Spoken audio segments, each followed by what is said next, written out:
महिला समीक्षरागा मंची पेर मैडम गारू तेलुगु पंडित गारू वारु मैडम गारी फस्ट पुस्तकం కూడా తానే సమీక్షరాగా మంచిరాలు చేసింది. అలాగే ఈ పుస్తకాన్ని కూడా సమీక్షించడానికి ఈ రోజు ఇక్కడికి వచ్చినందుకు వారికి ప్రత్యేకంగా కృతజ్ఞతలు తెలియజేస్తూ వారిని రైట్ కానీ ఓకే దాన్ని నేను చెప్పేసిన ఎందుకు చెప్పేసిన అంటే స్త్రీ ఎప్పుడైనా వంటింటికే పరిమితం కాకూడదు.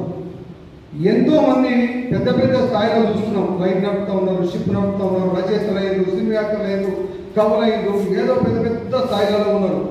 సరే ఈమెకు ఆ మనసులో ఒకటి అనిపించింది, చాలా కాలం మేము పెళ్ళి అయిన తర్వాత మాకు పిల్లలు కాక మాకు మేమే ఒకరు చూసుకుంటూ బాధపడుకుంటూ ఒకరు బయటికి వెళ్తే ఎప్పుడు వస్తాడో ఆమె చూడడం, ఈమె లేకపోతే టెన్షన్ పడడం. దేవుని వల్ల మాకు ఒక బాబు కలిగిన తర్వాత ఇప్పుడు నేను పొలిటికల్గా బయటికి వెళ్ళడం, లేకపోతే సేవా కార్యక్రమంలో బయటికి వెళ్ళడం, మా బాబు స్కూల్కి వెళ్ళడం, ఈమె ఒంటరిగా ఉండడం, ఇదంతా పాపం బాధ. ఈమె కూడా సంతోషాన్ని కలిగించాలి. రైట్ ఈ ఒక సంస్థ పోతున్నప్పుడు, ఒక సముద్రం అంతా పోతున్నప్పుడు నేను ఎందుకు కాదాలని అని చెప్పేసి ఓకే చెప్పేసాం. ఎందుకంటే నాకు కూడా ఐడియా ఉంది. ఈమె 6వ తరగతి 7వ తరగతి అప్పటి నుండి కూడా కవిత్వాలు చిన్న చిన్నవి రాసుకుంటే ఆంధ్రప్రభ, ఆంధ్రజ్యోతిలో సమయంలో వచ్చింది. అప్పుడు చూసాం మేము. చూసిన తర్వాత అప్పుడు నాకు అనిపించింది రైట్ ఇంట్రెస్ట్ కలిగినప్పుడు నాకు ఇంత నా లైఫ్లో నా జీవితానికి ఇంత సహకరించి ఇవన్నీ చేసినప్పుడు అన్ని రకాలుగా ఎదిగినప్పుడు మరి నా ఎదుగుదలగా సహకరించినప్పుడు నేనెందుకు ఒక్క చిన్న విషయం అడిగినప్పుడు ఎందుకు కాదాలని ఆమె సంతోషం, నేను సంతోషంగా ఉన్నా, నేను ఆమె కూడా సంతోషంగా ఉండాలి.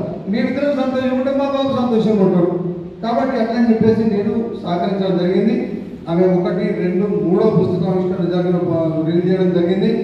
నెక్స్ట్ 4వది, అంటే 4వది కాదు, 5 కావచ్చు, 10 కావచ్చు, 20 కావచ్చు, 100 రాస్తారంటే కూడా నా గంటంలో ప్రారంభం వరకు నేను సహకరించడానికి నేను 100% సిద్ధంగా ఉన్నా. ఇప్పుడు ఉన్నటువంటి నా చిన్ననాటి మిత్రులందరూ కూడా ఇక్కడనే ఉన్నారు. వాళ్ళు ప్రతి దానికి కూడా నాకు చేదోడుగా ఉంటారు.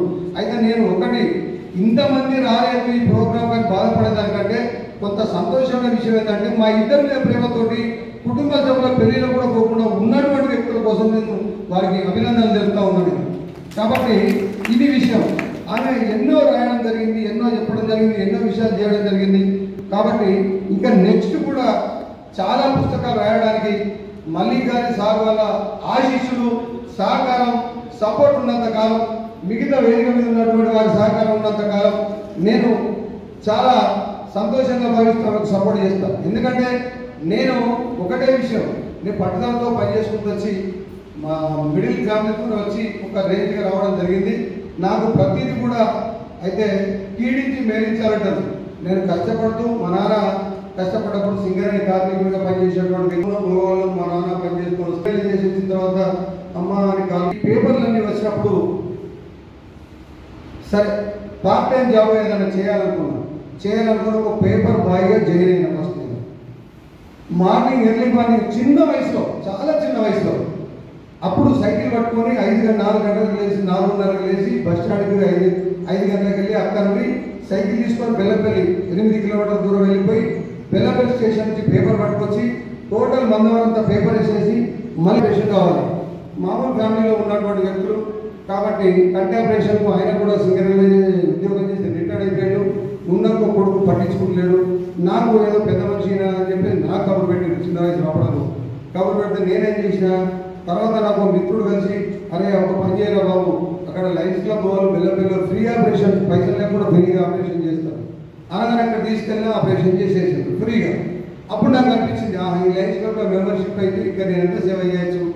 అప్పుడు ఇప్పుడు చెప్పినటువంటి కట్టుకూరు సత్యనారాయణ గారిని కలిసి కలిసిన తర్వాత మెంబర్షిప్ కావాలంటే మెంబర్షిప్ అయినా, మెంబర్షిప్ అయిన తర్వాత మెంబర్షిప్తో పాటు ఫస్ట్ ఒక ప్రోగ్రామ్ పెట్టుకుంటే ఒక కంటి ఆపరేషన్స్ చేయాలి.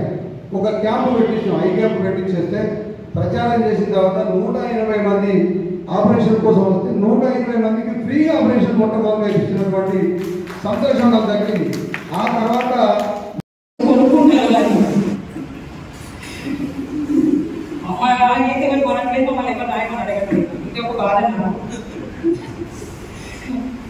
కడుపూరి సత్యనారాయణ గారు పుస్తకావిష్కరణకి రమ్మని పిలిచినప్పుడు లయన్స్ గారు ఇంకో పుస్తకం అని అడిగారు. ఈ లయన్స్ క్లబ్ ఫౌండర్ సుదర్శన్ గారు సహకారం అందిస్తే సంవత్సరం కూడా తీస్తాను సార్ అని చెప్తున్నాను.